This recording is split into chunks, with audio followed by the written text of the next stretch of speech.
Hello, everyone. Do you agree that a person's name influences his character, habits, or lifestyle? Have you ever dreamed of taking a different name? Well, I didn't even think about it until one day. By the way, my name is. How should I introduce myself to you? You want to know the name my parents gave me, or the one I chose myself? Well, if you watch this video to the end, you will learn both of them. After all, today I'm going to tell you how I bought the most beautiful name in the world. Here we go.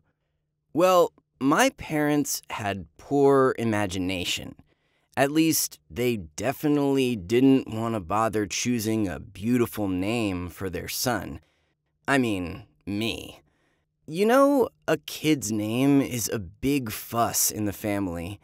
It starts when parents find out the sex of their future kid.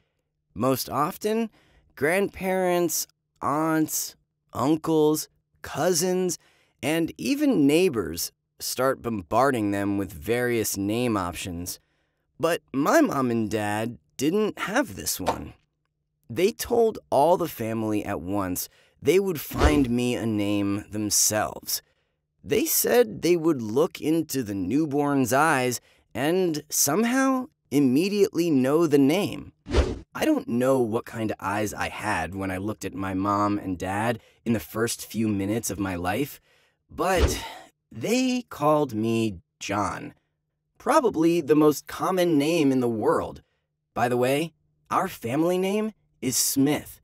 What kind of mockery is this from my parents? John Smith.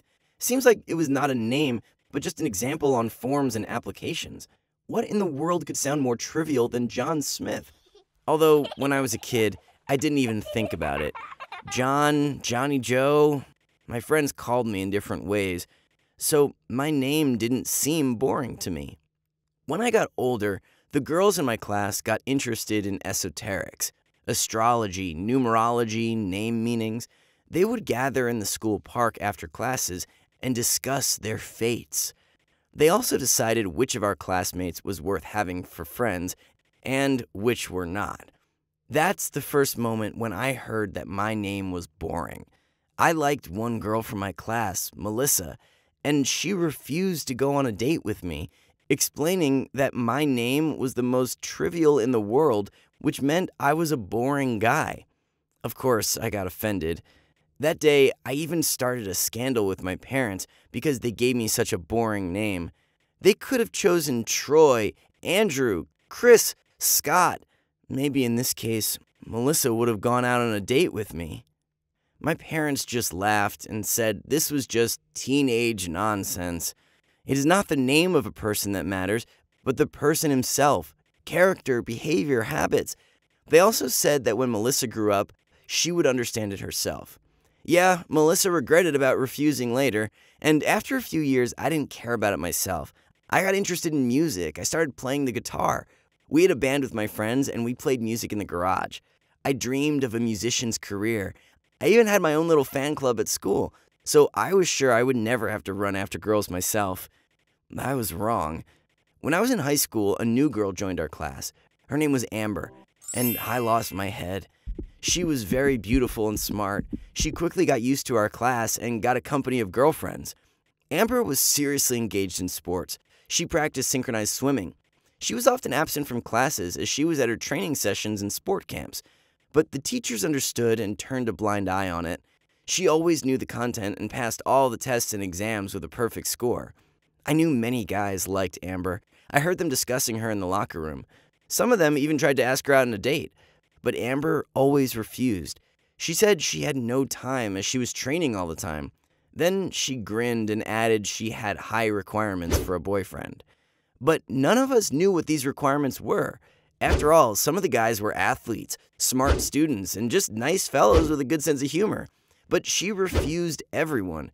However, the idea of going with Amber on a date never left my mind.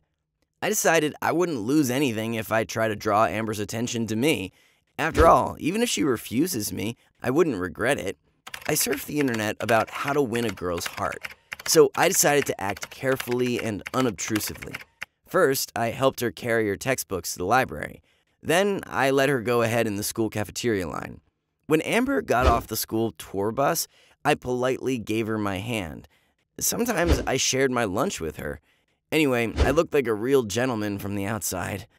Amber even started saying hello to me and asking me how I was doing. She was always smiling when she met me. Knowing she loves music very much, I invited her to a concert of my favorite rock band. And I didn't want it to look like a date, so I also invited some of my friends and said she could invite hers. She agreed. We had a great time and so much fun. After the concert, Amber shared that she liked K-pop music more, but this rock concert was awesome to her. She said she would be happy to go with me somewhere again. I was over the moon. Once, I even invited Amber to a music session of my band. Of course, I said we were not professionals, but we played well. I saw her eyes gleaming with interest, and she agreed again. It was another small victory. In a few months, we got quite close. Maybe you could even call us friends. I found out Amber liked the South Korean music band BTS. I listened to some of their songs, and I even liked them. Besides, they danced very energetically in their videos. Well, I could understand why she listened to this music, but I didn't get why she and her friends were crazy about the band members. At first, it seemed to me the girls were just kidding when they said these guys were a perfect match for them. But they were serious, and I finally got it. Amber's high requirements was a guy from South Korea who could dance and sing. Yeah. Well, since Amber liked talented guys, then I had a chance. That's exactly what I thought when I plucked up the courage and offered to accompany her home after training. When we reached her house, I confessed to her I had been in love with her for a very long time. I said my intentions were to make her be my girlfriend from the start. I had real feelings for her, and I wanted us to walk together hand in hand and hug and kiss and watch the sunset. Of course, Amber blushed and got confused. She said she did not expect such a confession from me.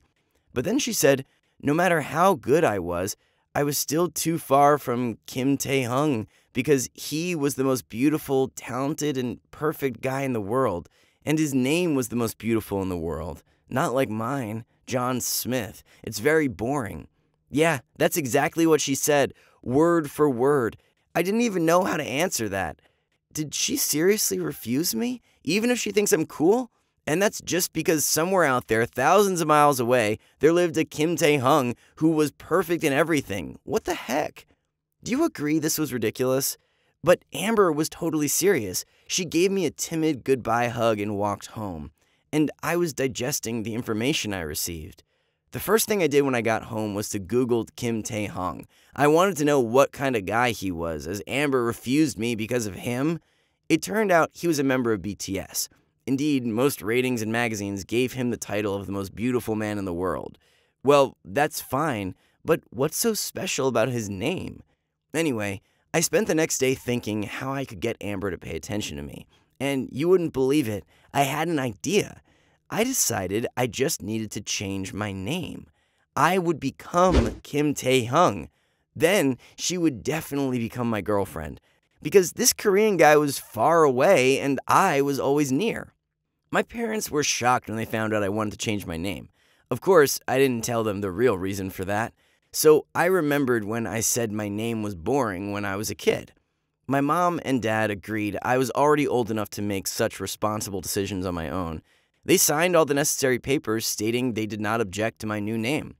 I went to an organization that dealt with these issues, but it turned out I also needed to pay a state fee for name changing.